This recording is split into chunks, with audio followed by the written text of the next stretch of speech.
Bonjour à tous, merci de vous joindre à Vie au féminin en parler, c'est s'entraider. Aujourd'hui avec nous une femme inspirante qui a accepté de nous partager son histoire. Originaire du Venezuela, elle quitte sa terre natale avec son fils de 7 ans pour s'installer dans la petite ville de Duhamel en Outaouais. Donc journaliste de formation, elle a eu du mal à pouvoir s'y trouver un travail. En 2016, elle décide de venir à la grande métropole montréalaise pour s'y trouver une place. Différents événements arrivent dans sa vie, de défis qui la ramènent tout simplement à penser, à savoir ce qu'elle veut faire de sa vie, continuer sa carrière en journalisme ou créer quelque chose d'autre. Donc aujourd'hui, elle accepte de nous partager, de nous ouvrir son cœur et de nous parler de son parcours qui l'a emmené à créer le magazine Maman Latina, à qui je m'en vais dire bonjour. Bonjour Maria-Lina. Bonjour Julia, merci beaucoup pour l'invitation. C'est vraiment un plaisir d'être ici. Merci à vous d'avoir accepté notre invitation. Je ne fais pas l'erreur. Ben non. C'est magnifique. Merci beaucoup. Alors, Maria-Lina, on va essayer un peu de parler de votre histoire, justement avec toutes ces personnes qui nous suivent de partout. De parler de, oui, c'est vrai, de Maman Latina, mais j'imagine qu'avant Maman Latina, il y a une femme qui est derrière ça, il y a tout un parcours. Il y a aussi une Maman Latina. Exactement, il y a aussi une Maman Latina, il y a le Venezuela, il y a Duhamel en Outaouais, et puis... toute une histoire bien... Oui. Tout a commencé en 2014. Okay. J'ai pris ma valise et mon garçon. C'est juste ça qui Okay. nous accompagnait. Okay. Ça a été une des meilleures décisions. Okay. Oui, ça a été un désir que j'avais vraiment. Je voulais vivre l'expérience de l'immigration. Okay. C'est bien connu que la situation dans mon pays, c'est pas la meilleure. Okay. Cependant, qu'est-ce qui m'a poussée à changer la vie, c'était un désir intérieur. Okay. Il y avait quelque chose de moi qui voulait prendre le défi de vivre au Canada. Okay. Oui, je voulais offrir les portes du Canada à mon garçon. À ce moment, je pensais juste à ça. Je voulais offrir toutes les opportunités possibles pour mon garçon. Et il disait, ouais, où est-ce qu'ils sont? Alors, je dis, je pense qu'ils sont au Québec. Alors, c'est justement ça. Pourquoi nous sommes quittés le Venezuela à ce moment-là. Mais nous sommes arrivés à une petite région qui s'appelle Duhamel, l'Outaouais. Et c'est vraiment joli. Cependant, il y avait vraiment un marché pour dire, c'est facile de s'intégrer. Ça a été vraiment difficile. En fait, mon garçon, c'était le premier enfant dans son école à migrant. Wow. Ça n'avait jamais arrivé. Wow.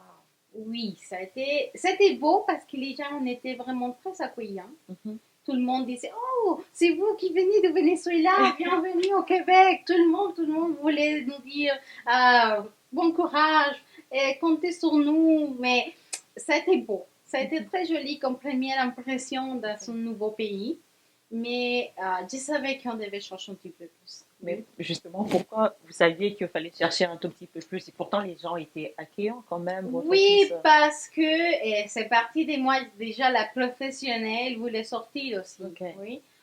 Je disais, mais oui, c'est très belle comme région, mais qu'est-ce que je peux faire moi, la journaliste ici? Il n'y avait pas vraiment grand-chose. Et surtout aussi parce que je voyais que pour mon garçon, apprendre le français, c'était pas vraiment une chose facile. Okay. Parce qu'il y avait vraiment un programme de français pour lui, ça n'existait pas. Wow. Et oui, je voyais que le travail était comme trop forcé. Je dis, mais peut-être ça nous convient aller en ville et qu'il puisse peut-être faire des efforts dans une école d'accueil. C'est ce que je croyais. Et finalement, on a décidé de déménager à Montréal. Et c'était parce que je voulais essayer aussi. Qu'est-ce que je pouvais faire en ville?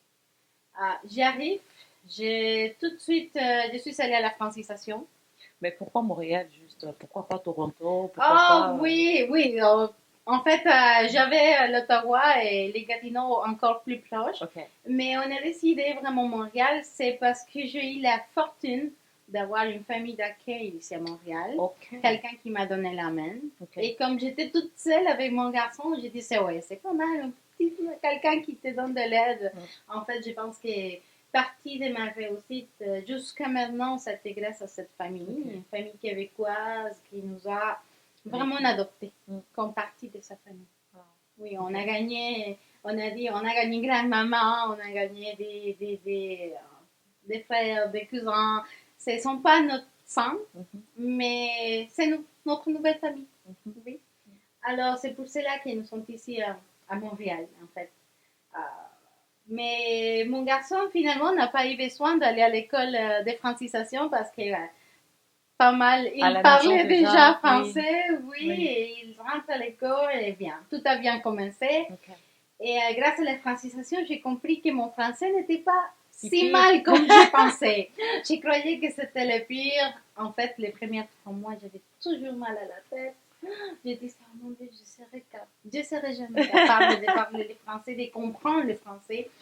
C'est trop, c'est trop. J'avais peur. J'ai compris que ce que j'avais, c'était la peur. La peur de me tromper. Exactement. D'avoir pensé peut-être, oh mon Dieu, est-ce que j'ai Peut-être pris la bonne qu'on se décision? moque de nous aussi ou de parler une langue qui n'est pas. Ah, mais personne ne savait moquer, je pense, oui. Mais je voyais que les gens faisaient une drôle de visage pour me comprendre. Mais regardez comme, oh mon Dieu, je ne sais pas qu'est-ce qu'elle veut dire. Ça a été difficile en principe. Mais ben, ça, avec le temps, ça devenu de façon naturelle un petit peu plus à la fois. Ouais. Ouais. Et ben, j'ai commencé à chercher mon travail. J'ai dit, mais c'est le moment de sortir à la rue, de travailler. Et j'ai fait un petit peu de tout à ce moment-là. Mais aussi, j'ai eu la chance d'avoir une expérience dans un poste d'assistant marketing dans un bureau d'avocat qui m'a beaucoup appris. Je dois absolument avouer que la personne qui a été avec moi m'a vraiment tout donné de ses connaissances, surtout sur les marchés québécois. Alors là, je me suis dit, oui, il faut que je m'adapte, mais je n'ai pas besoin de renoncer à toutes sortes. Parce que tout ce que je connaissais avant, mais c'était juste le journalisme, les relations publiques. Je ne pensais jamais pouvoir travailler dans mon domaine ici. Et une fois, j'ai cherché aussi les soutiens d'une agence d'emploi et mon conseillère m'a dit, oh, je pense que ton domaine, c'est vraiment trop difficile. Alors, simplement, tu devrais changer de carrière. Wow. Oui, oui, ça c'était pour mon wow. Wow. Et je dois avouer, je pleurais. Oui, je pleurais comme une petite fille. Je disais, non, je ne peux pas renoncer. Je sais que je peux faire quelque chose. Je suis capable. Peut-être, je ne peux pas, bien sûr, je ne peux pas faire la compétition avec une journaliste francophone. Non, je suis consciente. Mais il doit y avoir quelque chose que je puisse faire. À ce moment, je prends la décision de devenir maman à nouveau avec mon chum. Et j'ai dit, mais c'est le moment d'être maman. Je vais être une maman présente. Oui, vraiment. Et pendant ce temps, j'ai dit, mais je peux profiter le temps. Ma grossesse à la maison, tout relax, mais je dois la profiter. Et qu'est-ce que j'ai fait? J'ai commencé un cours de lancement d'entreprise et une spécialisation de marketing digital numérique. Et cette cours de lancement d'entreprise m'a ouvert les yeux. Wow. Oui, parce que je dis, écoute, il y a une option ici. J'ai jamais avait pensé devenir entrepreneur. Wow. Je n'avais jamais pensé à ces possibilités, mais je me disais, écoute, j'ai toujours travaillé pour les rêves des autres. Pourquoi pas les travailler pour moi-même? Alors, c'est là que j'ai dit, OK, je vais avoir mon bébé, je vais prendre les choses en calme, je vais me préparer, mais je vais me lancer. Est-ce que vous saviez en ce moment-là en quoi est-ce que vous allez vous lancer ou Oh non, je n'avais aucune idée. Mais vous saviez que je savais que je voulais, mais qu'est-ce que j'ai fait? J'ai pris un cahier et tous mes idées, je les prends en note. Ça, c'est bon. Tous mes idées. À la fin, je me suis rendu compte qu'il y avait trop de choses que je pouvais faire et que je devais chercher justement me décider. Alors, j'ai fait deux choses en même temps. Les gens me disaient, mais tu es folle, tu ne peux pas arriver avec 2 projets en même temps. Je ne peux pas renoncer à aucune de deux. Alors, c'est moi. Ça, c'est mon caractère. J'ai décidé de commencer une agence de marketing numérique.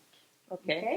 Alors, Ça consiste oui, je travaille avec la publicité, les ok. marketing dans les réseaux sociaux, et des vidéos, photographies commerciales. Et c'était vraiment amusant, partie de tout ce que j'avais déjà comme background. Mais en même temps, je voulais faire maman latina. Le Parce que journalisme. justement, c'est là que tu veux Ouais. venir. Parce que pendant ma Ouais. grossesse, j'étais un petit peu anxieuse. Ok. On dirait, j'avais des doutes, pas sur ma grossesse, sinon de savoir si je serais une bonne maman ici au Québec. L'expérience n'était pas du tout la même. Mhm. Tout était différent pour moi. Exactement. Alors, j'étais abrumée. Je pensais que, oh mon Dieu, c'est quoi ça? Et où est-ce que je vais trouver le médecin? Où est-ce que je dois prendre les thèses?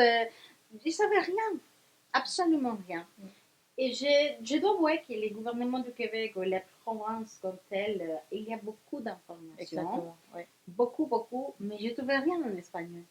Oh, C'était là mon problème. ok. Parce que au milieu de mon anxiété, mais la chose qui me rassurait, c'était lire en espagnol. Exactement, pour avoir toutes les Pour avoir tous informations. les renseignements. Exactement. Alors, des fois, mais je me suis réfugiée dans des groupes Facebook des mamans Ok. et j'ai découvert une très belle expérience dans un groupe Facebook qui s'appelle Mamas en Montréal. Maman et Montréal. Oui, c'est juste des mamas latinas, Ok. seulement.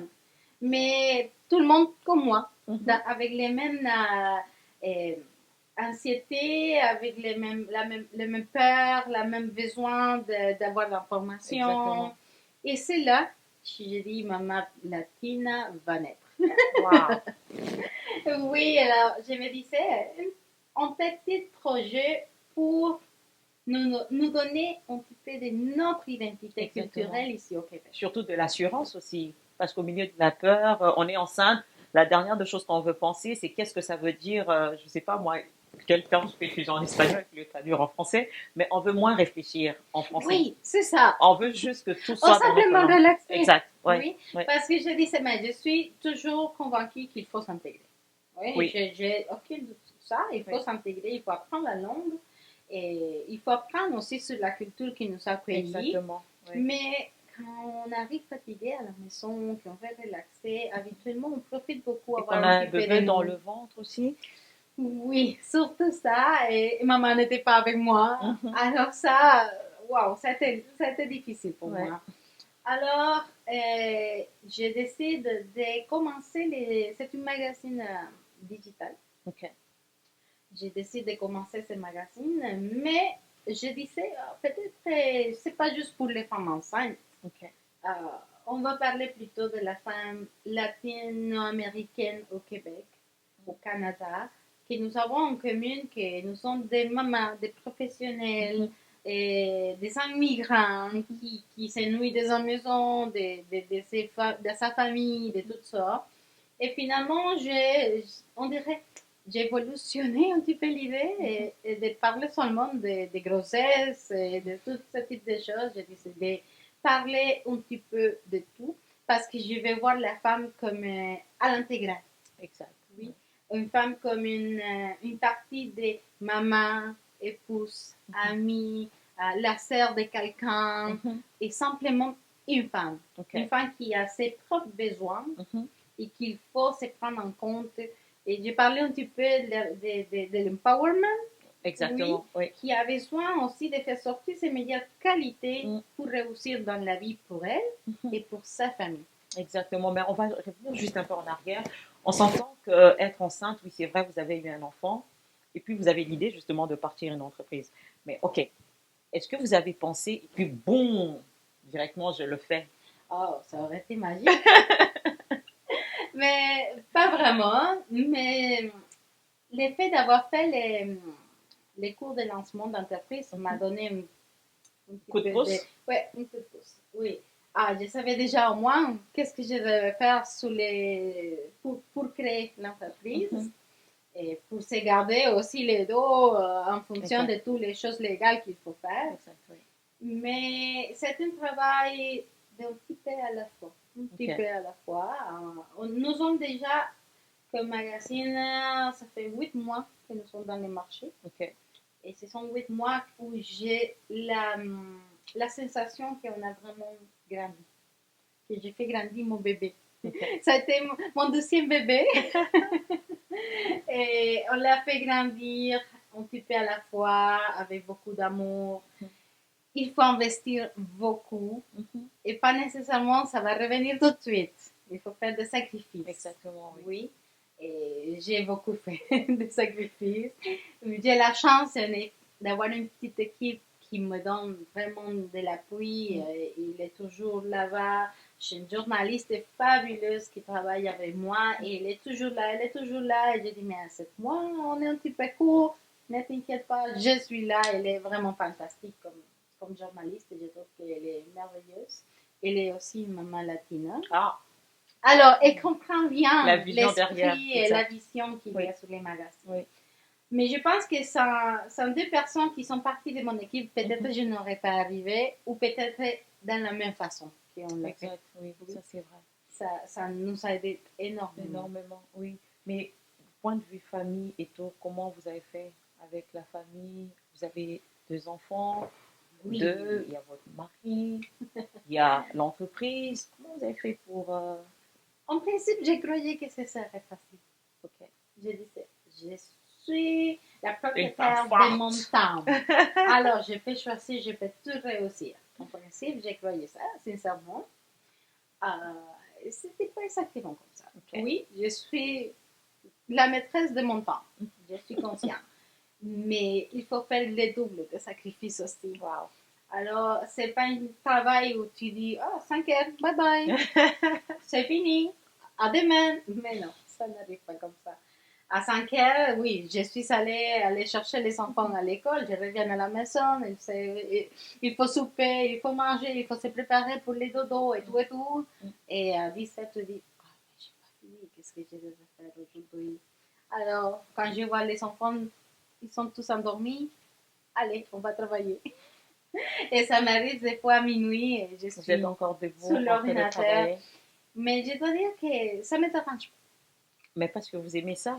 Oui, justement. Exact. C'était Oui. le secret. Parce que si ça serait une chose que je n'aime pas, je ne crois pas que je vais ouvrir l'ordinateur à minuit. Sincèrement. Je ne vois pas ça comme une option.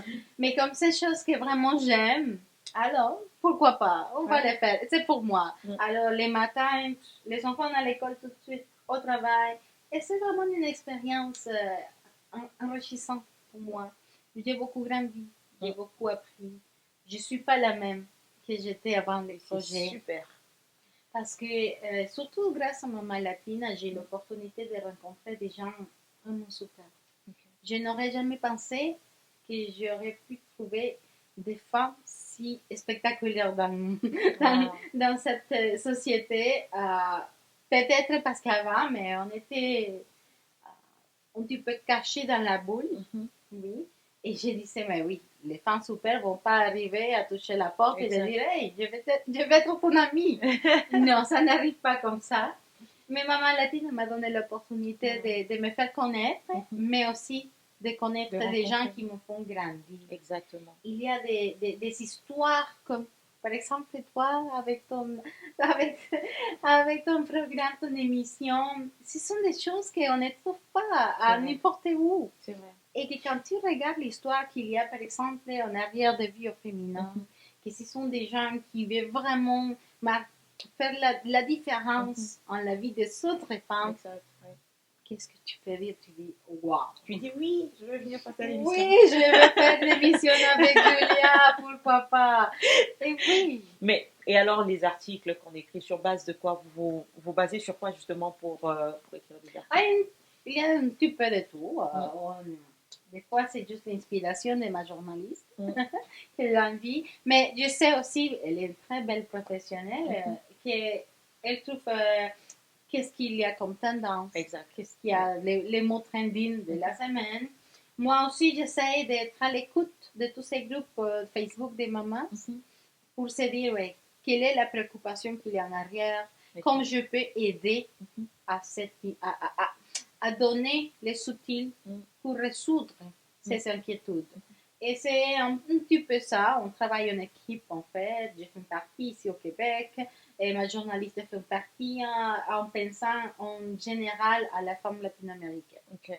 Mais j'allais penser justement aux femmes enceintes parce que l'idée première est partie de là pour bâtir cette plateforme-là. À quel niveau, comment est-ce que vous arrivez à les aider? Est-ce qu'elles écrivent? Est-ce que si elles ont des questions, parce que vous avez dit que quand vous étiez enceinte, ce qui vous dérangeait, c'était de pouvoir avoir de l'information dans votre langue. Il y avait justement l'anxiété, la peur et tout.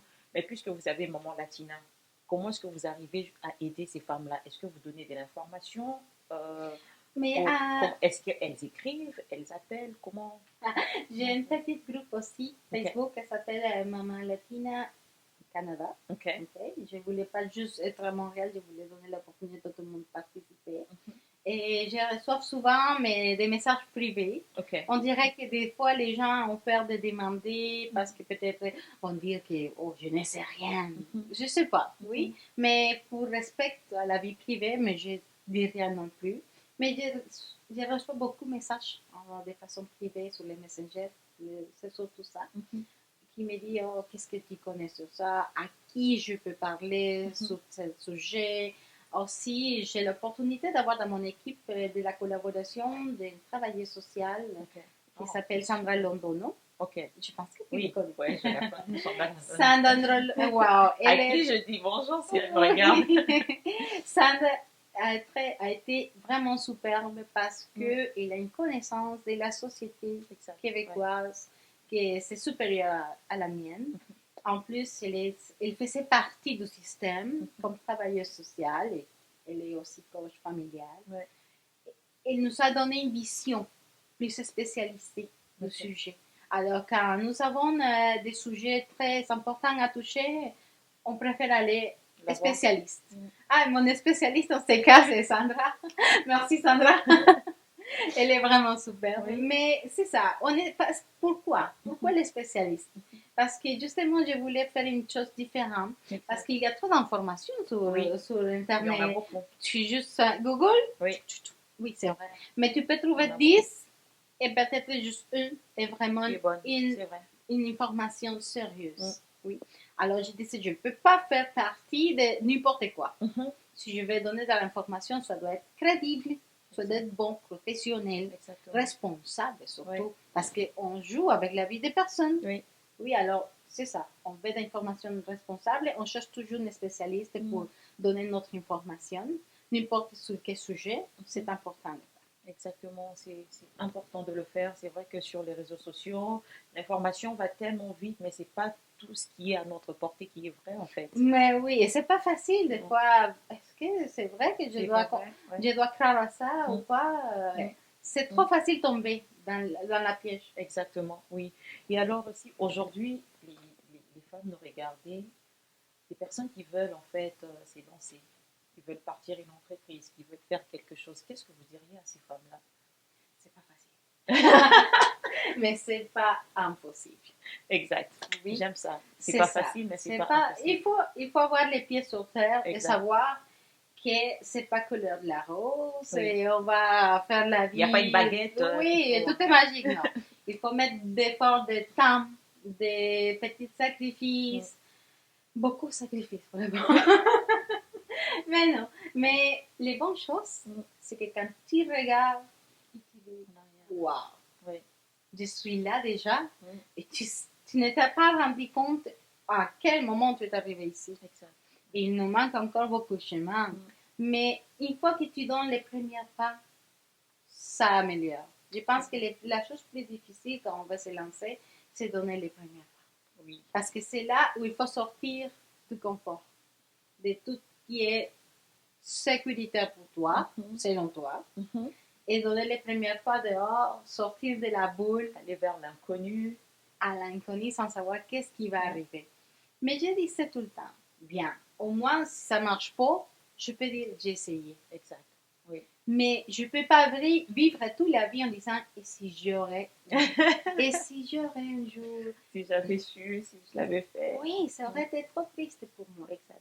Alors, je me suis je me suis rendu compte que finalement, c'est pas si les monstres comme que j'ai pensé en principe. J'ai eu trop peur en principe, j'étais jolie en principe. Ça vous a pris combien de temps avant de vous Au lancer? moins, je pense que 6 mois. Oui, je disais, oui, je veux.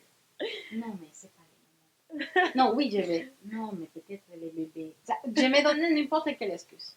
Oui. Jusqu'à qu'un jour, j'ai dit, écoute, Marie-Hélène, tu dois prendre mesure de qu'est-ce que tu vas faire. Tu ne peux pas continuer comme ça. Parce que si tu veux faire des changements, tu ne peux pas faire les mêmes choses à chaque jour. Exact, ça c'est vrai. Alors, je disais, il faut que je fasse quelque chose de différent et je commence. Et j'ai commencé vraiment comme ça. Dans une semaine à l'autre, je me souviens que mon mari m'a demandé, mais qu'est-ce que tu fais chaque nuit? Je travaille. Mais à quoi tu travailles? La même chose. Et quand tout est prêt, regarde, c'est à ça que j'ai travaillé. C'était mon petit secret. C'est bien, alors vous avez bien fait aujourd'hui, Maman Latina. J'ai quand même eu le temps d'aller surfer un peu, voir ce qu'il en était. Et je trouve ça très propre, je trouve ça excellent. Vous prenez le temps de tout ce qui est visuel, c'est vraiment beau à regarder. Oh, merci. Et d'ailleurs, on encourage toutes les femmes hispanophones de pouvoir aller au www.mamanlatinamagazine.com. Donc, si jamais vous avez des questions, la langue, ou vous voulez savoir, Maria-Léna. Mais en fait, oui, pour les femmes francophones aussi qui ont envie d'apprendre l'espagnol, je vous suggère aussi, oui, c'est un bon espagnol. Hola, ça, c'est hola, bonne hola. chose. Exactement, oui, c'est très important, oui. Mais même moi, j'aime beaucoup l'espagnol, bien que je ne le maîtrise pas comme il faut. Mais c'est une langue que j'apprécie bien. Donc, même pour les personnes qui veulent juste apprendre l'espagnol, vous pouvez aller sur Maman Latina, traduire le fait peut-être d'être, comment dirais-je, d'être, comment on dit ça, exposé, justement, à voir cette plateforme-là à chaque moment, les articles, essayer de lire, de comprendre. Ça peut aussi aider. Oui, ça m'est arrivé déjà. Plusieurs femmes qui m'ont contacté. Ils disent, je ne parle pas l'espagnol, mais je profite beaucoup d'essayer de tout traduire et d'apprendre. C'est une bonne chose. Donc, on vous encourage. Il y avait peut-être une petite question qui me passe comme ça, vite fait, et je crois que ça va être sûrement la dernière. Mais au niveau de tout ce qui est finance, on s'entend que quand on se réveille pour partir une entreprise, il y a aussi le volet finance. Comment vous avez fait? Est-ce que vous aviez aussi peur par rapport à cela? Ou est-ce que vous avez rencontré le défi, justement? En fait, j'ai touché plusieurs portes en principe pour trouver des financements. OK. Mais je n'étais pas tout à fait certaine si je voulais vraiment les prendre. J'ai touché à la porte et j'ai évalué. Est-ce que c'est vraiment qu'est-ce que je peux faire tout de suite ou peut-être une deuxième étape? Alors, j'ai travaillé avec ce que j'avais. J'avais mes économies, j'avais pas mal, les 6 mois que ça m'a pris prendre la décision, j'avais fait des économies en fonction de ça. Je savais que ça arriverait un jour. Et en principe, j'ai essayé de travailler les plus possible avec moi-même. Okay. Alors, par exemple, la page web, plutôt que payer 3 à 5 000 $ pour la page web, alors c'est moi qui l'ai fait avec l'aide d'une amie. On a cherché la façon de réussir. On a toujours une solution. Oui. C'est juste que des fois, on est trop stressé, on ne la voit pas. Oui. Mais ce chemin m'a appris à regarder un petit peu plus. Oh. Alors maintenant, je vois partout les opportunités. Exact. Ouais. C'est vraiment un travail en équipe que j'ai fait, mais ça a été, plutôt que d'acheter des souliers, on va mettre dans les projets. Dans les projets, oui. Je ne me souviens pas quand c'était la dernière fois que je m'achetais des vêtements, mais au moins mes projets sont là et ça marche. Exact, oui. Les projets sont là et ça marche. Écoutez, Maria-Léna, je vous dis merci énormément. Merci d'avoir accepté de partager votre petite histoire de Maman Latina. Et vous êtes une femme forte. Je trouve que c'est pas donné à tout le monde d'arriver dans un pays avec un garçon et quelques années plus tard de se lancer. C'est vraiment un exemple de courage, je trouve. C'est un exemple de force et félicitations pour ce que vous faites. Donc moi, je vous invite, toutes les femmes hispanophones, vous avez une adresse, c'est au www.mamanlatinamagazine.com. Donc je vous invite à aller vraiment visiter la page et on la remercie beaucoup d'avoir accepté de répondre à l'invitation de Vie au Féminin. Et je vous dis merci vous tous qui nous suivez aussi. Donc n'oubliez surtout pas de vous abonner à notre chaîne YouTube Vie au Féminin. Allez vous abonner, invitez des amis, tout simplement amusez-vous et je vous dis à la prochaine pour une rencontre une autre plutôt avec une femme inspirante qui aura encore à nous rencontrer, à nous raconter plutôt son histoire. Merci.